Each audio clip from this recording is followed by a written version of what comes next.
New York शहर के बाहर सैम एक हॉस्पिस में है जहां उसका कैंसर का इलाज हो रहा है। उसके पास ज्यादा समय नहीं बचा इसलिए वो बहुत निराश रहती है और उसके बिल्ली फ्रेडो के अलावा ज्यादा दोस्त नहीं है। ग्रुप चिकित्सा के दौरान वो अपनी कविता पढ़ती है लेकिन उसके शब्द केवल यही बताते हैं कि वो सब कुछ से नफरत करती है। देखभाल करने वाला रूबेन कभी हार नहीं मानता और उसे अन्य रोगियों के साथ शहर में कठपुतली शो देखने के लिए आने के लिए कहता है। सैम सहमत होती है यदि वो उसे बाद में एक विशिष्ट जगह पर पिज्जा खिलाने के लिए ले जाए। अब दवा पैच बदलने और फ्रेडो पर पट्टा लगाने के बाद सैम ग्रुप के साथ बस में निकलती है। जैसे ही गाड़ी पुल पार करती है सैम देखती है कि कई जेट उड़ रहे हैं। थिएटर में पहले तो सैम को नाटक पसंद आता है लेकिन जब वो दुखद मोड़ लेता है तो वो बहुत ज्यादा दुखी हो जाती है और बाहर जाने का फैसला करती है। जब वो कैंडी खरीदने के लिए स्टोर में जाती है तो वो देखती है कि कई पुलिस कारें तेजी से गुजर रही है। फिर सैम रूबेन को खोजने जाती है जो एक महत्वपूर्ण कॉल पे होता है जो अचानक सिग्नल की कमी के कारण कट जाता है। वो सैम से कहता है कि ग्रुप वापस जा रहा है क्योंकि शहर में कुछ हो रहा है और सैम नाराज हो जाती है क्योंकि वो पिज्जा खाने नहीं जा रहे। फिर रूबेन कहता है कि वो सिर्फ एक अच्छा दोस्त बनने की कोशिश कर रहा है तो सैम उसे याद दिलाती है कि वो सिर्फ उसका एक नर्स है।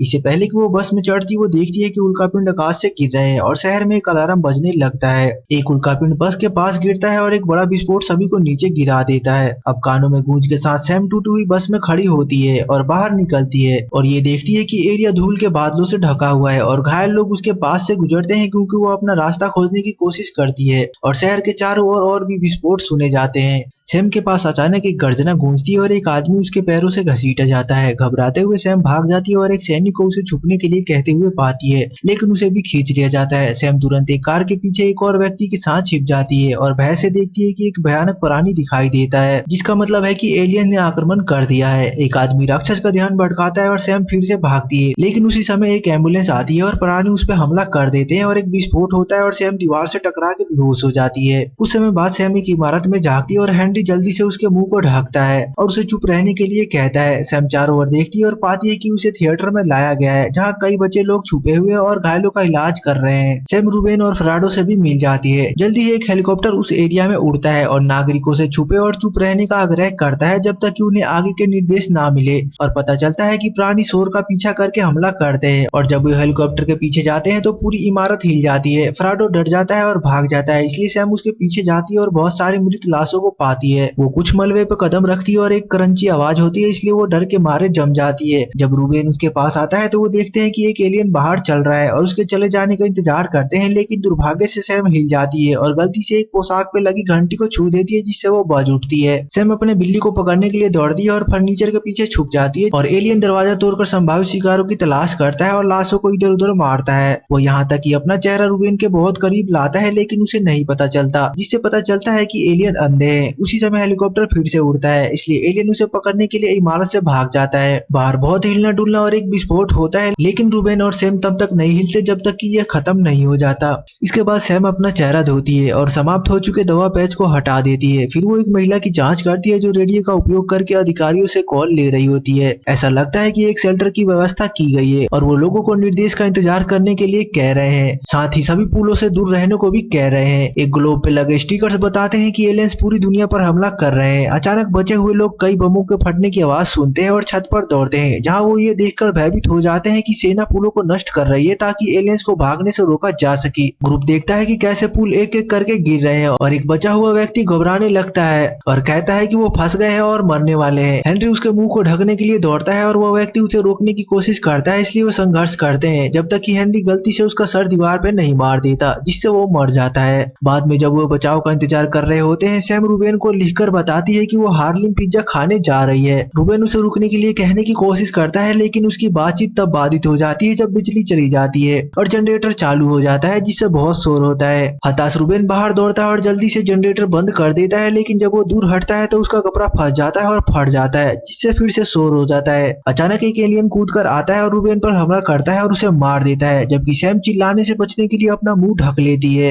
अब जैसे ही सूरज निकलता है सैम फ्रेडो को लेकर हार्लेम के लिए निकल पड़ती है। रास्ते में वो शहर में हुई तबाही को देखती है और हर कोने में खून और आग देखती है। एक स्टोर में कुछ सामान लेने के बाद वो एक फव्वारे के पास बैठ जाती है ताकि पानी की आवाज उसे कवर कर सके। वो सावधानी से एक कैन खोलती है और फ्रेडो को खिलाती है। फिर फव्वारे के नीचे छुपे दो बच्चों को देखती है इसलिए वो उन्हें भी कुछ स्नैक्स देती है। उसी समय हेलीकॉप्टर फिर से दिखाई देता है और वो घोषणा करता है कि दक्षिणी बंदरगाह पे नाव से लोगों का रेस्क्यू किया जा रहा है। शोर प्राणियों को आकर्षित करता है जो हमला करने की कोशिश में इमारत पे चढ़ने लगते हैं। सैम बच्चों को एक सुरंग में घसीटती है और वे इंतजार करते हैं क्योंकि वे एलियन को सड़कों पे दौड़ते हुए देखते हैं जिससे बहुत अधिक हिलना डुलना और मलबा गिरता रहता है। जब सब कुछ साफ लगता है तो सैम बाहर आने की कोशिश करती है लेकिन एक एलियन रास्ते को एक इमारत के टुकड़े से रोक देता है। जैसे ही सैम वापस भागती है एलियन एक क्षण के लिए क्षेत्र की जांच करता है लेकिन कुछ नहीं सुनता और वहां से चला जाता है। फिर ग्रुप बाहर आता है और देखता है कि सभी अन्य बचे हुए लोग अपने छिपने के स्थान से बाहर निकलकर बंदरगाह की ओर जा रहे हैं। सैम बच्चों को भीड़ का पालन करने के लिए कहती है लेकिन वो खुद विपरीत दिशा में चलना शुरू कर देती है। इतने सारे कदमों की आवाज एक साथ एलियन को आकर्षित करती है जो जल्दी ही इमारतों से कूदकर बचे हुए लोगों पर हमला करना शुरू कर देते हैं। लोग घबराते हैं क्योंकि प्राणी एक कार को फेंकते हैं और एक विस्फोट होता है जिससे सैम नीचे गिर जाती है। फ्राडो उसकी बाहों से निकलकर डर के मारे भाग जाता है। सैम उसका पीछा करती है लेकिन घबराई भीड़ उसे नीचे ढकेल देती है क्योंकि वो भागने की कोशिश कर रहे हैं, इसलिए वो केवल अपने सिर को बचाने के लिए घुटनों में सिमट जाती है। उसके चारों ओर लोग गिर रहे होते हैं और मर रहे होते हैं, इसलिए जब उसे एक मौका मिलता है तो सैम एक कार के नीचे छुपने के लिए रेंगती है। एक आदमी उसका पीछा करता है और मदद के लिए उसके पैरों को पकड़ लेता है लेकिन अचानक एक एलियन उसे खींच ले जाता है। सैम का पैर कार के नीचे फंस जाता है लेकिन कुछ संघर्ष के बाद उसे निकालने में सफल होती है और बाहर निकलकर अपने बिल्ली को खोजने के लिए रेंगती है। आखिरकार उसका शरीर बहुत थका हुआ और दर्द में होता है इसलिए वो एक गली में गिर जाती है। इस बीच फ्राडो एक चूहे का पीछा कर रहा होता है और एक पानी से भरे मेट्रो स्टेशन में पानी पीने के लिए रुकता है। उसी समय एरिक पानी से घबराकर बाहर निकलता है लेकिन फ्राडो को देखकर उसे शांति मिलती है इसलिए वो बिल्ली का पीछा करता है जब तक कि सैम तक नहीं पहुंच जाता।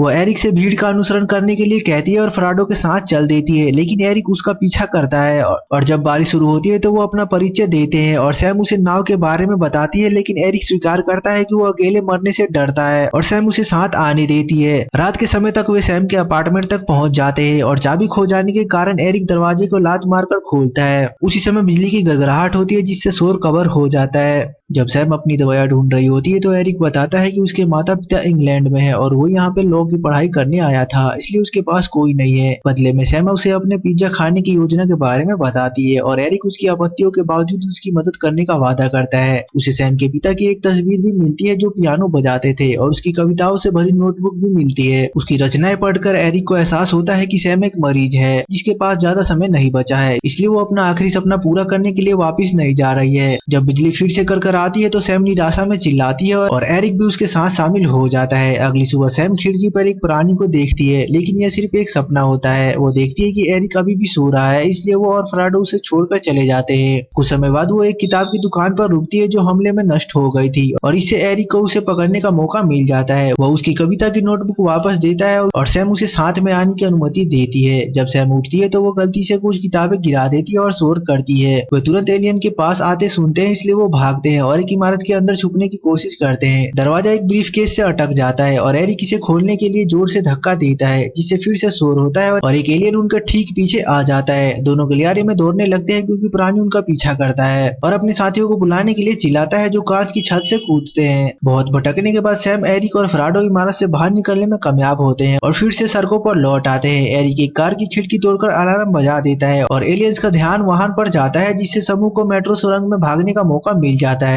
वहाँ नीचे वो शरीर और खून से बचने के लिए सावधानी से चलते हैं और ये देखते हैं कि एक्सीलेटर पर एक एलियन इंतजार कर रहा है। शुक्र है कि वो उन्हें सुन नहीं पाता, इसलिए ग्रुप सावधानी से उससे दूर चला जाता है और पानी से भरे पटरियों पर पहुंच जाता है। जैसे वो पानी से होकर चलते हैं वो छत में एक छेद के अंदर एक एलियन को देखते हैं जो अभी प्रतिक्रिया नहीं देता है और कुछ समय बाद वो एक ऐसे क्षेत्र में पहुंच जाते हैं जहाँ पानी बहुत ऊंचा होता है जिसे एरिक लगभग डूबने के यादों के कारण घबराहट का दौरा पड़ता है। एलियन को पास आते देख सैम एरिक का मुंह ढककर उसे शांत करने की कोशिश करती है। दुख की बात है कि एक एलियन उन्हें ढूंढ लेता है, इसलिए वो जितनी तेजी से हो सके आगे बढ़ते हैं और फ्राडो को पानी से बाहर रखते हैं। प्राणी बहुत तेजी से आता है और उन्हें पकड़ने वाला होता है, इसलिए उनके पास कोई विकल्प नहीं बचता और वे फ्राडो को सैम के बैग में डालते हैं और तैरकर भाग जाते हैं। एलियन भी उनका पीछा करने की कोशिश करता है लेकिन वो तैर नहीं सकता और वो जल्दी ही डूब जाता है। आखिरकार समूह पानी से बाहर आता है और फ्राडो भाग जाता है जबकि एरिक सैम को पानी से बाहर निकालने में मदद करता है। वे छत में एक छेद से बाहर चढ़ते हैं और खुद को एक चर्च में पाते हैं जहाँ सैम बेहोश हो जाती है। अपने पिता को उसके लिए प्रार्थना करते हुए अपने सपने में देखने के बाद सैम जागती है और तुरंत उल्टी कर देती है। एरिक देखता है कि वो बहुत दर्द में है, इसलिए वो पूछता है कि उसे किस प्रकार की दवा की जरूरत है। इसके बाद एरिक फार्मेसी जाता है और दवा की खोज करते हुए एक आवाज से चौंक जाता है लेकिन वो फ्राडो निकलता है। अब जो उसे चाहिए वो मिल जाने के बाद एरिक वापस जाने लगता है। हालांकि फ्राडो एक निर्माण स्थल पर चला जाता है और एरिक के पास उसका पीछा करने के अलावा कोई विकल्प नहीं होता। वो सावधानी से चारों ओर छुपता है और पाता है कि यह जगह आग में है लेकिन फ्राडो आराम कर रहा होता है। उसी समय एक एलियन दिखाई देता देता है और एरिक जल्दी से छुप जाता है, लेकिन फ्राडो जिस धातु की बीम पर आराम कर रहा होता है वो काफी उजागर होता है। एरिक ऊपर चढ़ना शुरू कर देता है और शांत रहने की कोशिश करता है, जबकि एलियन अपने डरावने दोस्तों को बुलाने के लिए चीखता है और वे साथ में लाशों का भोजन करते हैं। जब एरिक फ्राडो तक पहुंचने के लिए हिलता है तो एक एलियन उसके करीब आ जाता है, इसलिए वो स्थिर रहता है और इंतजार करता है जब तक कि जानवर उसे बिना सुने चला नहीं जाता। कुछ देर बाद एरिक और फ्राडो चर्च लौट आते हैं और सैम को उसकी दवाइयां देते हैं। जब वो ठीक हो रही होती है तो सैम बताती है कि जब वो बच्ची थी तो उसे अपने पिता को जैज क्लब में पियानो बजाते हुए देखना बहुत पसंद था। शो के बाद उसके पिता उसे हमेशा पेटिसी के पिज्जा खिलाने ले जाते थे और अंत में उसके पिता की मौत कैंसर से हो गई और वो भी अब कैंसर से ही मर रही है। सैम की आखिरी इच्छा को समझते हुए एरिक उससे वादा करता है कि वो उसे पिज्जा दिलाएगा। अगली सुबह वो चर्च छोड़कर सीधा पेटिसी की पिज्जेरिया जाते हैं, लेकिन पता चलता है कि वो जल चुका है। तब सैम रोने लगती है और घुटनों के बल गिर जाती है, तो एरिक उसे आराम देने की कोशिश करता है और जैज क्लब के बारे में पूछता है। कुछ मिनट बाद वे क्लब में पहुंचते हैं और सैम को अपने आईपॉड को चार्ज करने का मौका मिलता है, जबकि वो अपने पिता का पियानो फिर से देख पाती है। एरिक एक पिज्जेरिया ढूंढने के लिए बाहर जाता है और जब वो वापस आता है तो वो एक बॉक्स पे पेटिस लिखता है और सैम को असली पिज्जा से आश्चर्यचकित कर देता है। वे आराम से पिज्जा खाते हैं और पीते हैं, यहाँ तक कि फ्राडो भी एक टुकड़ा चुरा लेता है। एरिक को एक ताश का पत्ता मिलता है और वो सैम को एक जादू के शो में होने का नाटक करते हुए एक कार्ड का ट्रिक दिखाता है, जिससे सैम बहुत प्रभावित होती है। इसके बाद वो बालकनी पे जाते हैं और देखते हैं कि बंदरगाह पे नाव जाने के लिए तैयार है, जबकि कई एलियंस किनारे पे इकट्ठा कर रहे हैं। सैम एरिक को अपनी जैकेट उपहार देती है, फिर वे अंत में निकल जाते हैं। जब वे बंदरगाह पे पहुंचते हैं तो वे सावधानी पूर्वक सुनाई ना देने के लिए चुपके से चलते हैं और एक जली हुई कार के पीछे छिप जाते हैं, जहाँ से वो दूर से प्राणियों को देख सकते हैं। एरिक को लगभग फिर से घटना का दौरा पड़ता है, लेकिन सैम उसे शांत रहने में मदद करती है। फिर सैम उसे फ्राडो देती है और कहती है कि भाग जाओ, इससे पहले कि एलियन उन्हें ढूंढ ले।